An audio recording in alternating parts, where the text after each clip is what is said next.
Hi, I'm Cypher. Welcome to the Seat of Sidology. This is the newest episode. Um, before my other two hosts introduce themselves, just a quick apology. We've been offline for a little bit for the holidays due to some life things, but now we're back with better audio and hopefully a little more coherent. Definitely not more coherence. But hey, sentient Roomba here. Hey, good to be back. I am the anecdotalist, and I'm going to open with my own life anecdotes per my namesake. And that is why my wife can come home after a 12-hour shift and I'm bathing the kids and immediately tag me out.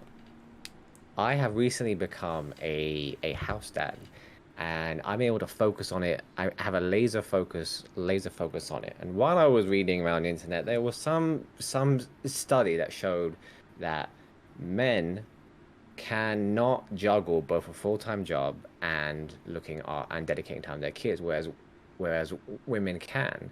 So why why is that? There's the freshman anthropology idea that men are single-minded because they were hunters, they can only focus on one thing at a time, whereas historically women, as the gatherers and homemakers over thousands of years, have been able to juggle multiple things at once.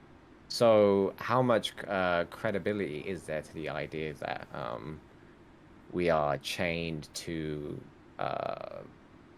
I swear, Sentient Roomba a few episodes ago mentioned that evolutionary biology was discredited. I think you mentioned that.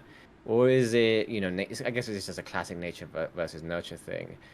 And I know from a feminist perspective, they'll argue about the patriarchy and whatnot. But I wanted to get a bit more, more profound than that. I'm really enjoying being a house dad because I couldn't do that and work, and I'm happy to not work.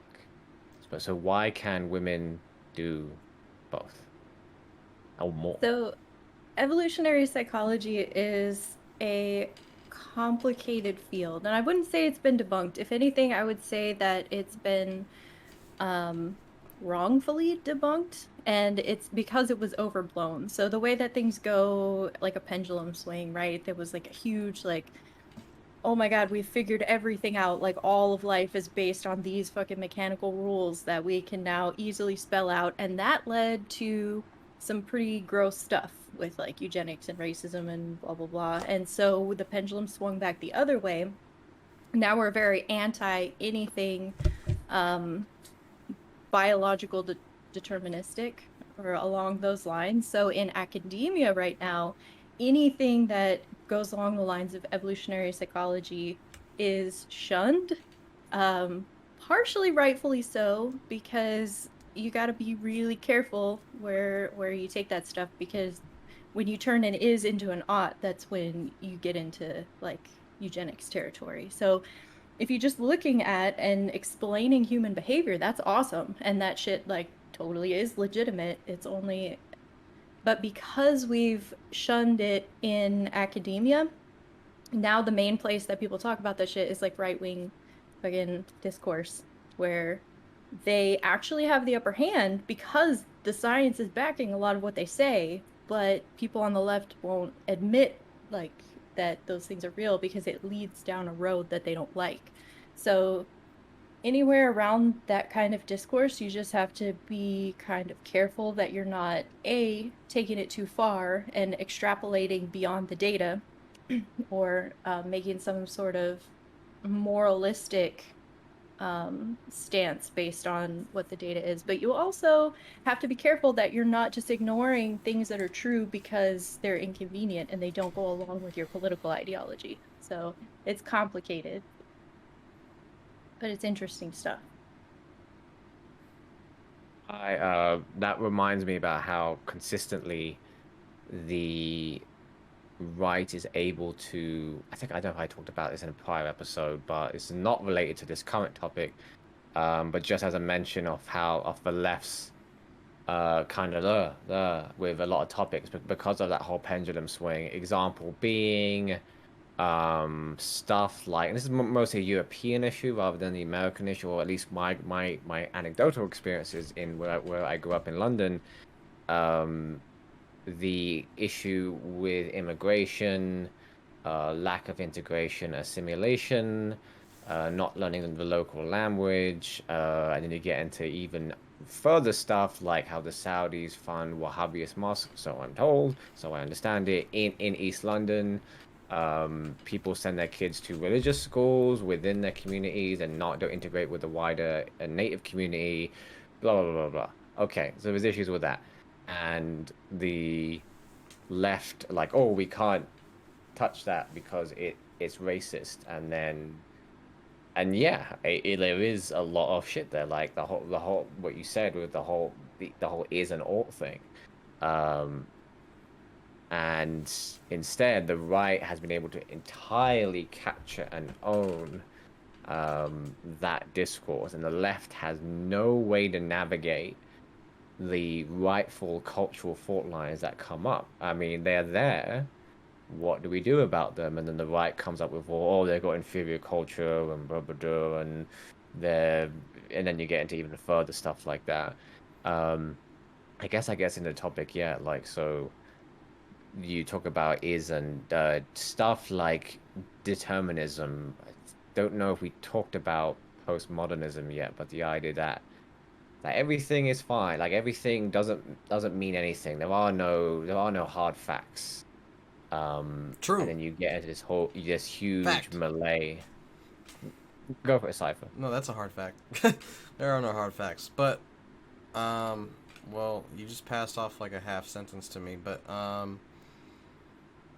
was gonna say, yeah, like the left has themselves in a bind, right? Like they created the cancel culture, kind of. They catered to it and allowed it to stay, and now if they get and they created this idea of like basing politics around your identity and people's identities, and creating all these inclusive in groups, and now they can't touch it with a 10-foot pole because of the monster that they created, and the right has learned a long time ago that you can't cancel it if they just ignore you. Like if they just ignore your canceling. You can't cancel someone that doesn't allow themselves to be canceled. Like canceling is just like a pure scare tactic. Like yeah, I guess you could say boycotting is kind of a form of canceling, but even boycotting, whether or not boycotting works is, I think there's been a lot of studies on that too, and history shows most of the time it doesn't either. So I mean, because the people with the money and the power and blah blah blah. But that's another topic entirely. But as far as like women are concerned, and we got way off topic immediately, but I guess it's kind of related. But as far as women are concerned, yeah, I mean, I've certainly heard my whole life that like I think because that was the academic norm, is like women have a biological imperative, quote unquote, to take care, like to have and take care of children, and they're like more biologically inclined. And so, like, what as far as like the science behind that though, I mean, yeah, of course it's somewhat, it's got to be somewhat true. Well, that's not true. I guess like statistically, historically speaking, it seems somewhat true, but um, it's also probably just cultural, like a cultural template that they have to fill too, right? Like, that's what's expected out of them. Like, and I don't know. expectations drive people. There's probably been things written on this, but the idea of how now women been entering male spaces for the past 50, 60 years since the second wave feminism and things like that, and then actually doing a better job of being in an organization and all these kind of things than men are, or at least I don't know if men have this like cross generational fatigue of being like, like as I finished my 20s, I'm 31 now, and thinking, oh, it's I did all this stuff. I went to a higher university. I did military stuff. I did teacher stuff. I didn't really touch the private sector rat race and things like that. But I'm looking at all the expectations, or not the expectations really, because I don't think anyone really expects this of me, but the traditions of like, oh, you got to be a high flying male. You go out there. just these past couple weeks, I've been getting a lot of like Grindset targeted ads on Facebook. So there's something called like AlphaCon. Um, it's like ridiculous like that, and like your three funnels of income. And I was like, man, I don't care about this. Like I literally, and I was getting exhausted, and it was all these men, all white, muscular men mostly, and talking about how you could like the millionaire shortcut, all this like hustle stuff. And I was looking at it and I was just thinking, man, that's just I if it is effeminate for me to stay at home, look after two kids, and do nothing for the next 10 to 20 years. I mean, I'll probably do something like writing or tutoring. Then I'd much rather do that. I don't want to have to participate in all this nonsense. Whereas my wife, who has entered the workforce is doing a damn good job. She's being interviewed to become a charge nurse next week. Um, so she is going to be the one pulling six figures a year. That's great. Like, why do I have to worry? Oh, I'm not making a six. I don't care about that. So I'm wondering if women, since entering historically male organizations, maybe that they're better at becoming better at everything. Here's kind of sorry, you can go ahead. No, I mean, yeah, sure. So, I mean, I have heard a lot with some credence that women are just value harmony more, right? Like they value peace and harmony more, and they're therefore like more likely to integrate well into any sort of organization that you put them into. Obviously, it's on an individual basis. That's not everyone, but like to make a general statement, at least anecdotally speaking, and from what I've heard from whose opinions I somewhat respect, that seems to be the case.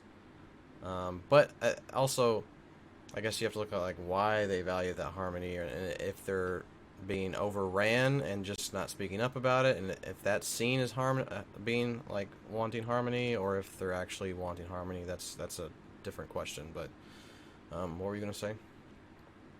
I was gonna say something else, but on what you just said first, like that's absolutely true in my own experience as a female. So Yeah. we like the way that we make friends with other women is to find areas of commonality, like ways that we're the same, and like we exaggerate those aspects of ourselves to where like we slowly morph our personalities into more and more similar. And we have the tendency to do the same thing in relationships too, which is why like in a lot of situations, and this is a caricature and an oversimplification, but a lot of times you'll see like a more liberal female and a more conservative male together, and then like she'll slowly become like more conservative like the husband. That's yeah. But It's phenomenal. women do have a tendency to like acquiesce like to what's around them to make things more like agreeable or whatever, which is a survival strategy because like you think fight or flight response, there's actually like fight, flight, and freeze. So freezing or fawning is the other one. So fawning, like making the other person happy so that they won't fucking kill you or whatever. Like that's a very female strategy for survival. But what I was gonna say before was my hot take is that, and take this with a grain of salt, my hot take is that feminism was a mistake because as a female that works in a generally male dominated STEM field, I am pretty good at my job and I can do my job outside of work. And you know what? When I come home, I still do more of the majority of the housework and the child raising and stuff like that. Like it just kind of happens because the cultural bar for men, I don't want to say it's been set really low because that's a meme right now. People are like, the bar for men is so low. Like, it's not. It's It's just so that, fucking low. well, when things shifted before, like men going out and working and doing the things it was a lot. It was equal to, I would say, what women were doing in the home. But because of the nature of what women were doing and their more complex social abilities, like they're able to do work, maybe not better, maybe slightly less, maybe the same, whatever, that's up to argument. But for me personally, only talking about my own experience, I can go out and I can work and then I can come home and take care of my house. I pay my own bills. I was a single mom for a really long time.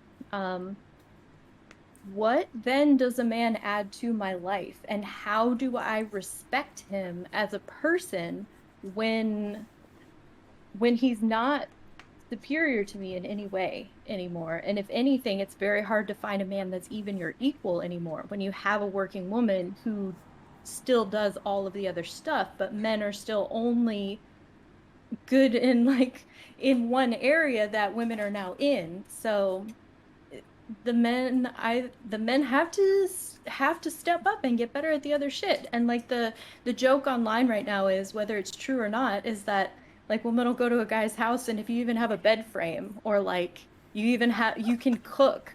And this isn't just a man thing either. Like I was shocked to find out that the majority of people today don't cook any of their meals. They get all of their meals from fucking takeout or fast food or whatever.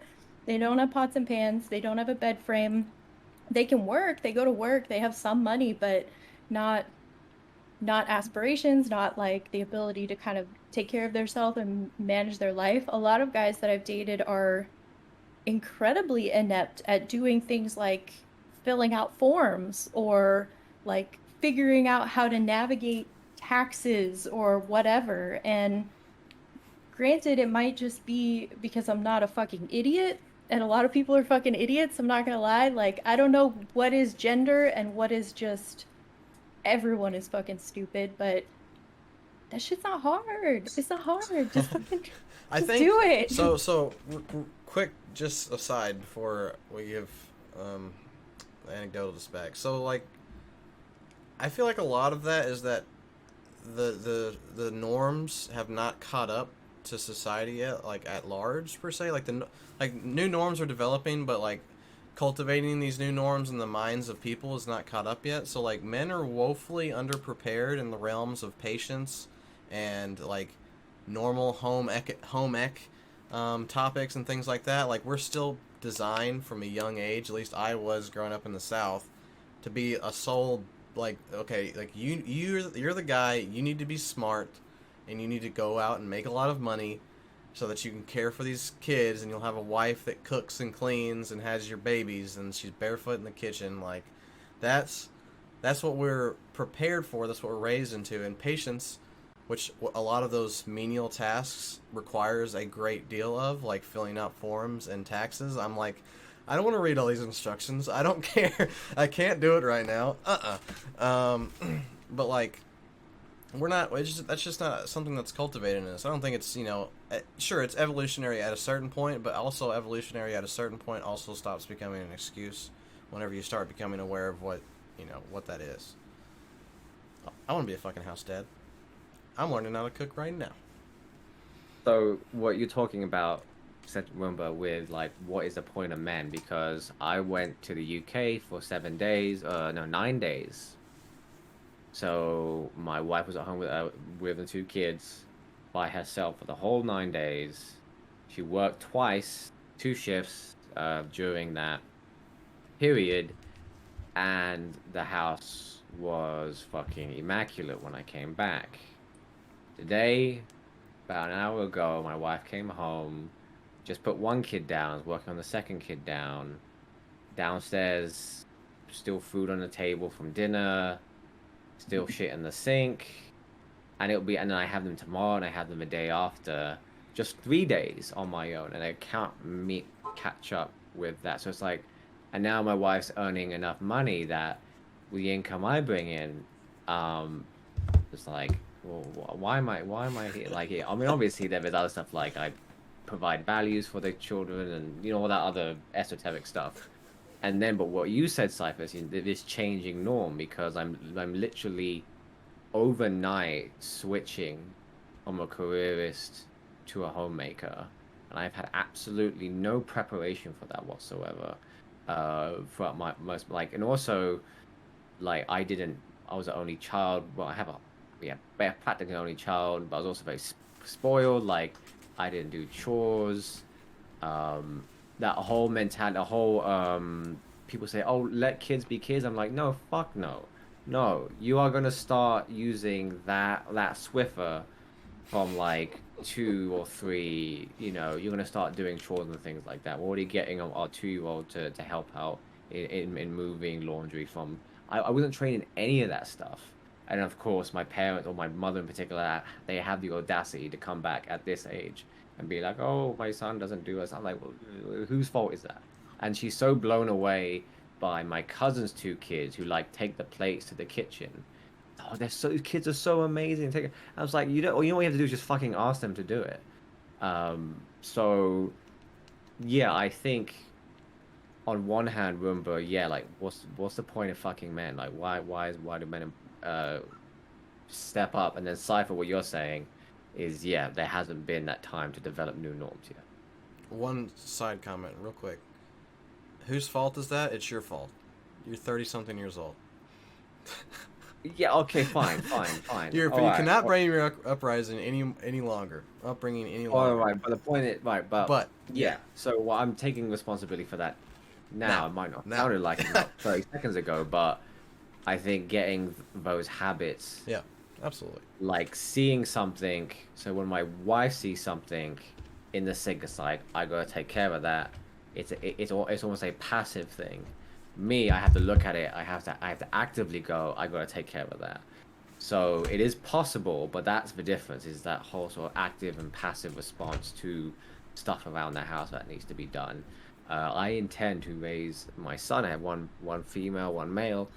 My son, fully intend to raise them with having what my wife has in this kind of automatic. This needs to be, you know, this needs to be here. This needs to be there. So I'm curious as to how, and I can say like, oh, let's see how the next generation of like Zoomers are coming out in Generation Alpha, but you've still got very traditional heteronormative family units out there anyway.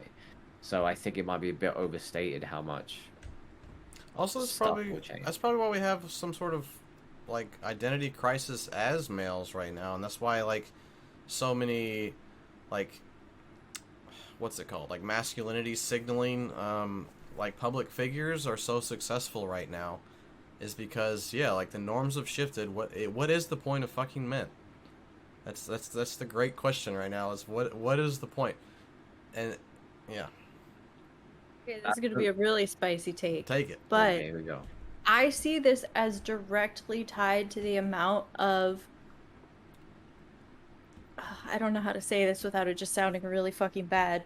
I'll go with the guys who are more needy, in touch with their feelings, wanting like a soft mommy dom, or even like blurring the lines with femininity and wanting attention in a way that is normally given towards women. Because it's like the reactionary movement to women becoming more powerful, and us, if we're going to meet in the middle of gender equality, then not only are women going to be less catered to, but men feel now that they should be more catered to. So now they're more demanding of that kind of attention in a way that was traditionally conceived to be feminine. But in the same way that culture is taking the time to catch up with like the changing dynamics, evolutionary psychology does not immediately catch up with that either, and the things that women find attractive are not necessarily in line with like the way that culture's changing. Same with men, like they're not necessarily as attractive to a woman who is like a fucking hashtag girl boss or whatever, and then a guy who is like, I want you to tell me that I'm cute and I want to post a bunch of selfies and I want to like dress up and paint my nails or whatever. Like there's nothing morally wrong with any of those things, but you have to keep in mind the progressive ideal is utopian. Like progressives are looking at what kind of future we could have based off of their moral ideals. So they think that true equality is what we should be striving towards, and the thing that a lot of like conservatives or reactionaries are saying, like that's not the way things are. Like maybe they're not saying we should regress, but they're saying that's not the way things are. And the truth is somewhere in the middle, because we have obviously a lot of neuroplasticity, we have cultural shifts or whatever. Like we can be moving towards the progressive utopian ideal if you think that's something that we should be moving to. But the reality is, evolutionarily speaking, it does not necessarily make for a conducive sex life. So what you might actually be doing by trying to transcend these gender roles is actually making people more unhappy on like the daily life, because women are becoming something that men don't find attractive, men are becoming something that women don't find attractive, and eventually we will like catch up with those changes. But if we continue to push that all the time, we're just going to continue to be an unhappy machine that's constantly moving in this direction of utopia, which we may or may not eventually actually reach. So that is what you're talking about. So how does this? I think we touched this briefly, but how does this perspective change with bisexual women? Because what I am what you're saying is resonating very. I'm definitely don't really know if I should say this, but I'm definitely like the bottom in the relationship kind of thing. But like right now, my wife who is bi, she enjoys no not in the bedroom, just generally. She said she enjoys. She said she actually made a joke the other day. I like feeling like a 50s male. So she's enjoying coming home to someone that doesn't work. And building on that, a lot of my now a former high school teacher, um, a lot of high school female students, those who are bisexual are not attracted. And I think we talked about this before, but then they said they claim they're not attracted. They prefer the more gentle, basically the arrangement I have. Um, they find that now is this like a novelty thing? Is my wife is always is fun for now, but eventually she'll be like, I want someone to fucking grab me around the throat and throw me against the wall, and then not like in a violent way. I'm in a sexual way. A consensually violent way. Right. It's an interesting idea. I think if we take in mind that sexuality is kind of, I guess the buzzword nowadays is like sexuality is a spectrum.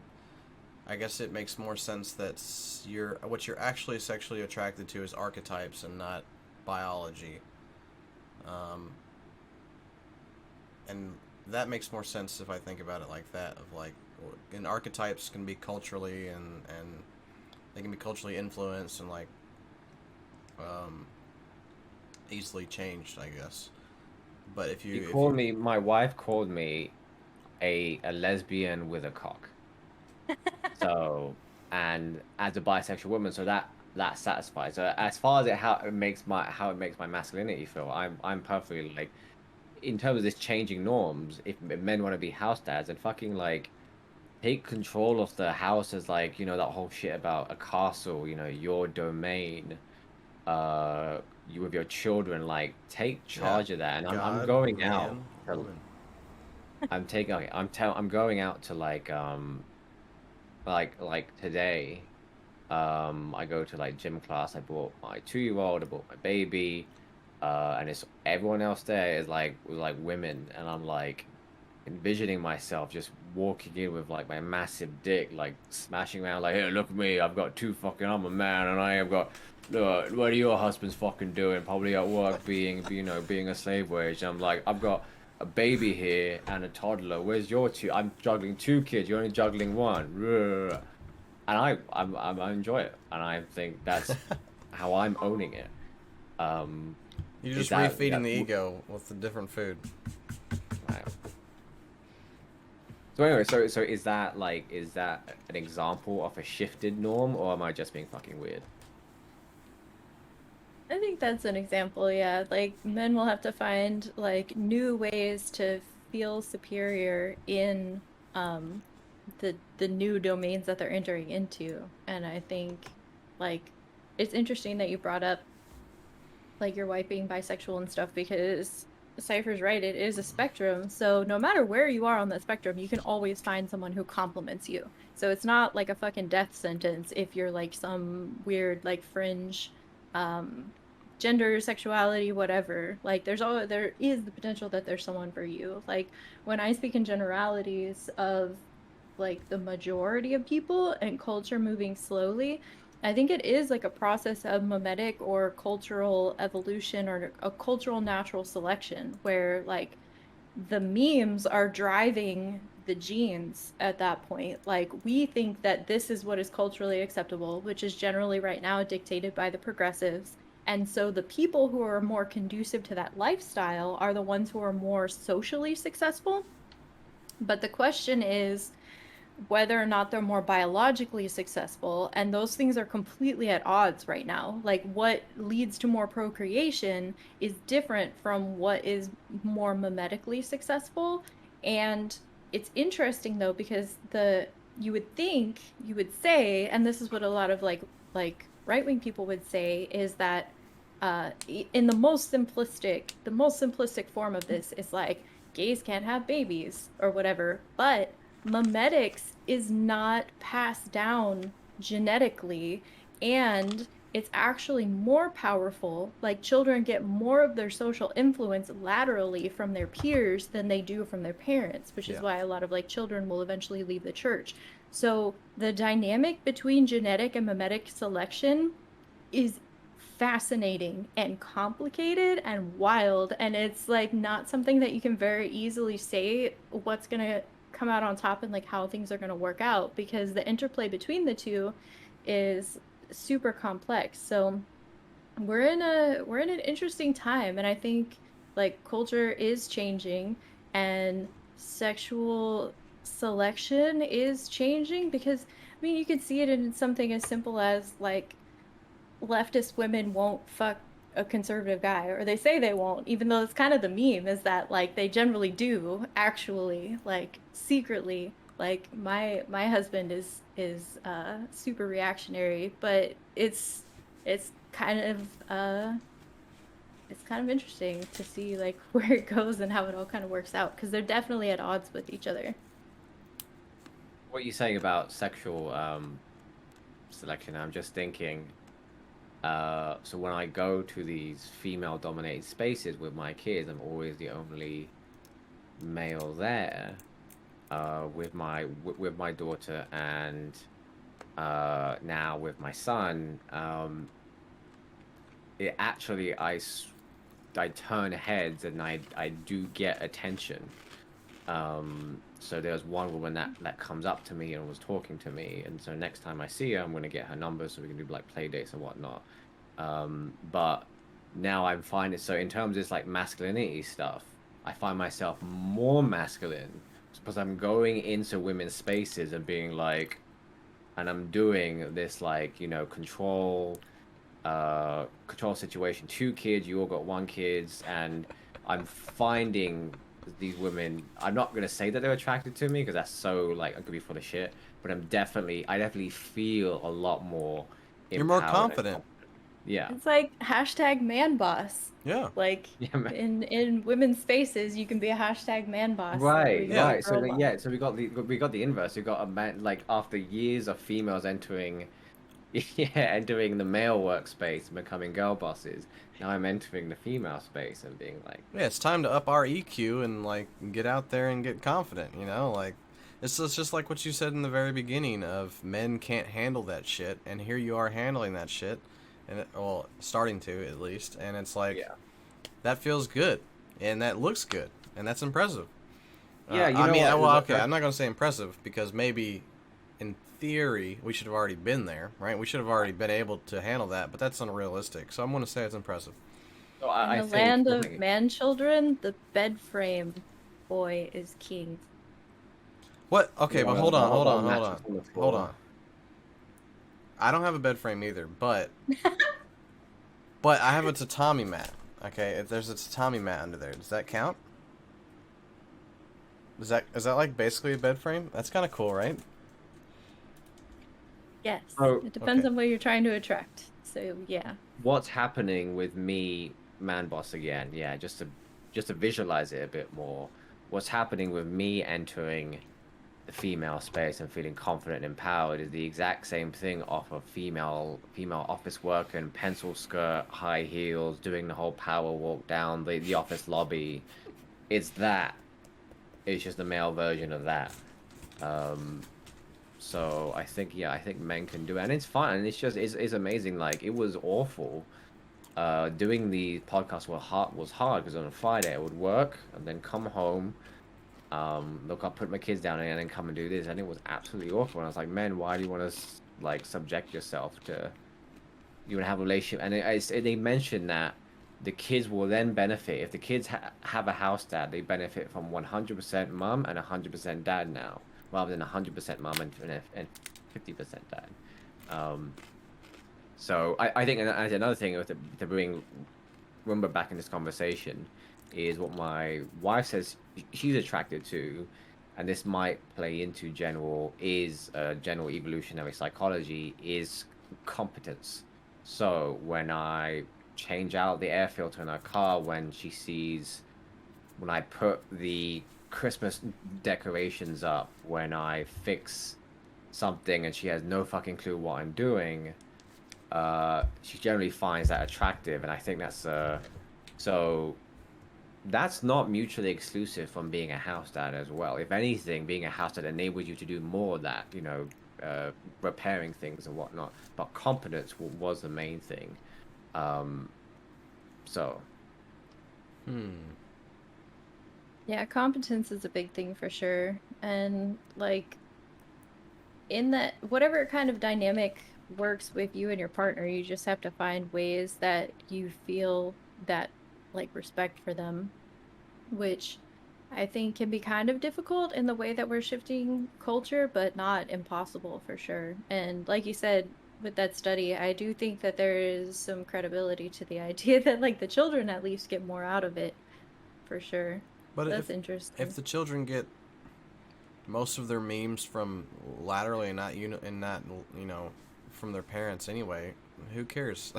Who cares if they have Well, 100% of the okay. fucking. So the big difference there is material. So the memes will still come laterally, but children who have better security as far as financial and affection when they're growing up, they're set up way more for success for the rest of their life. So it doesn't really matter what the dynamic is between the parents, but like obviously a two-parent household or a household that's more like financially It's more well off, supportive yeah, those children will do much better later in life. in yeah, I theory. know that's when I saw that when I was a teacher. It's a sort of economic shit, what was the term I used for it? But it's basically predetermined when a child walks into my classroom. When a child did walk into my classroom, it's like if they were rich, they'll do well. If they're poor, like, and you'll still absolutely 100% see brilliance from the foster kids. And funny enough, the foster kids were amazing writers. They were great. But my foster girls, who are my students, they were really good. But yeah, a lot of that is predetermined stuff. I'm Um, curious. I'm curious about so. I guess our generation, I could say that y'all are a little old, but I'll say it anyway.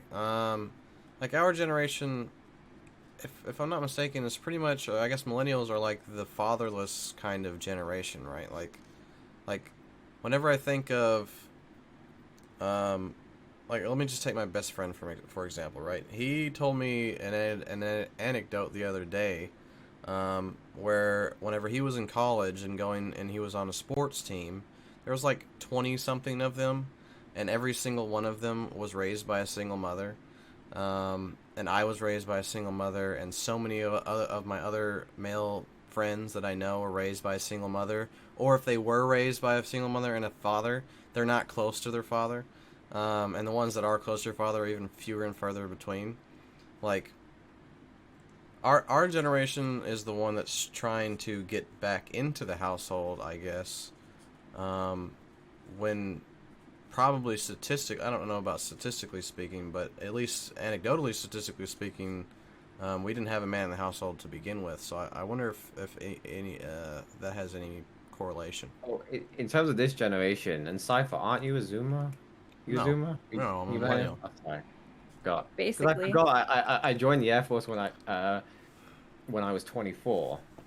I think you'll have to edit this out because I just No, it's not a outed problem. like two of us, whatever. Continue. But anyway, So yeah, the difference with this generation is that there seems to be two very large cohorts in the millennial generation. In the boomer generation, pretty much all of them had kids and got married, and they might be divorced. They have like 3 marriages. But I've noticed in millennials, I got people who are 10 years uh older than me, and they're still renting stuff. They're still, not in a relationship. They're still not married. So there seems to be two, and these groups seem to be equally large. Because I always hear stories about millennials like they don't own a house. Well, I own a house. They're not getting married. Well, I got married. I don't have kids. I have kids. But I know just as many millennials who aren't doing that, who are doing that, and I think that's you've got millennial vector A and millennial vector B. Um, and I don't know what the fate of the millennials who aren't getting domesticated and settling down, what's going to happen to them. I can pretty much track what my life is going to be. It's just going to be like a successful boomer family in about, assuming nothing happens between me and my wife and nothing. It's just going to look like that. But when you have a whole half a generation that hasn't done what has been traditionally done for eons, what are they going to look like when they're 40, 50, well, blah, blah, 50, 60, 70, whatnot? Well, they're seemingly less secure in that fashion, and I feel like less secure people are more subject to the influence of memes, and they're also the most online generation. At least maybe I guess Zoomers as well. But like, I feel like Vector A or whatever, like the ones that aren't going to be the successful boomer families, um, that's a little worrisome. Like, what is their older days going to look like? Because there's what Social Security is supposed to run out and shit too, and the world. I guess it's kind of a doomer take, but like the world's going to shit. At least as that's like the common narrative that's going around of like global warming and the rise of all sorts of political dissidents, and people can't handle a simple virus and quarantine and shit, and like there's no mutual respect for other people's space and whatever, and like no one can afford anything because inflation's skyrocketing and blah blah blah blah blah blah blah blah blah. Right? Like you hear this shit all the time. And I hear this from my other like millennial and Zoomer like classmates and workmates and stuff like that. My peers, I suppose, and That's a weird thing because I'm in the millennial cohort that can afford stuff. So you've got a kind of power generational split. I mean, shit is expensive, like a fucking chicken, like $12 and stuff, like it is. But we can still afford that, but there's a whole cohort of millennials that can't. And yeah, I'm not looking forward to my parents are old, or my parents are very old. Um, I don't have a sibling, so the main thing, like, traditionally you get looked after by the younger generation. And that's been like that for centuries, thousands of years in the extended family household. You're going to have human beings that exist without that structure that has been in place so long. Pretty frightening, I think. yeah, there's gonna be a lot of people that are just left out with nowhere to go and nothing to do, and no one Is there a to relation, connect and to. maybe Rumbo can give a female perspective, is there a relationship between this and we're kind of going to end up talking about incels with this, I feel like, but is there a relationship between this? I'm just trying to connect it back to our starting topic. Between this and the crisis of masculinity, or is it just sort of economic bad luck? Um, I was willing to make concessions on my masculinity to secure a marriage with a bisexual woman who was not looking for a very macho man, at least at the time. Um, are a lot of men listing in this kind of they don't own anything, don't own any money generation. Am I stretching here just to connect it to what we're talking about, No. or is there a relationship between those two? I think capitalism took full advantage of feminism, like even as early as Edward Bernays, like leveraging the feminist movement to sell cigarettes. Like it, the dual income household is now almost a requirement. I think it's a complicated question though, because in the same way that mental health is, which we talked about before, while it is true that economically things are kind of shitty, the more you say that, the more people manifest and create that reality. So it's almost like we're while it is true, we're making it more true and we're using it as an excuse and a crutch for a lot of issues that we're creating for ourselves. But I think because now there is somewhat of a necessity for a dual income household, I think that that exacerbates the crisis of masculinity.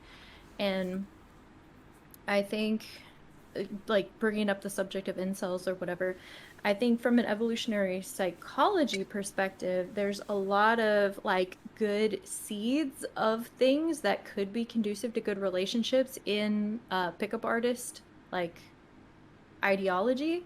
I think the problem is that like they use that as a way to bring in vulnerable people, and then they sell them the black pill too, which is not conducive to a good sex life or a happy life in general.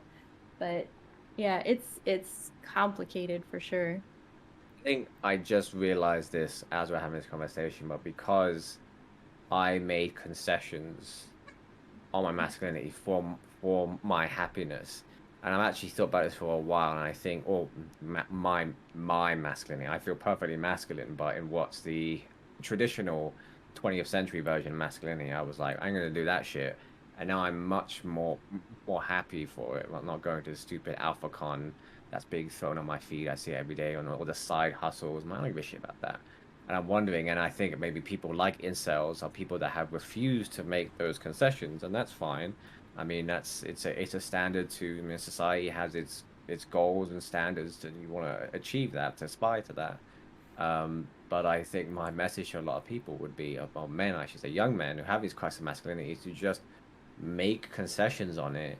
It doesn't make you less masculine. It's just a different vector of masculinity, such as going into a play group with a bunch of other women and dominating that space, which is Yeah. If you're a which man, you're going to be a man no matter what you're doing. Like, just because you don't fit into the traditional mold of what a man is, okay, well, fuck that. Who cares? Like, you're still It perfectly masculine however you're going about it. Like, by nature of the definition, whatever you do is going to be masculine, you know? Like, it's That's fine. 100% true. And it doesn't matter what you're doing as long as you feel fucking confident in it. Like, you could be laying on the couch all day while your wife works, and you could be playing video games, but if she comes home and you act fucking confident in yourself and you make her respect you as a person, not like by smacking her around, but just by being someone who's interesting and confident and like she doesn't need you to take care of her anymore. Technically, she needs to feel like you're taking care of her emotionally in some way.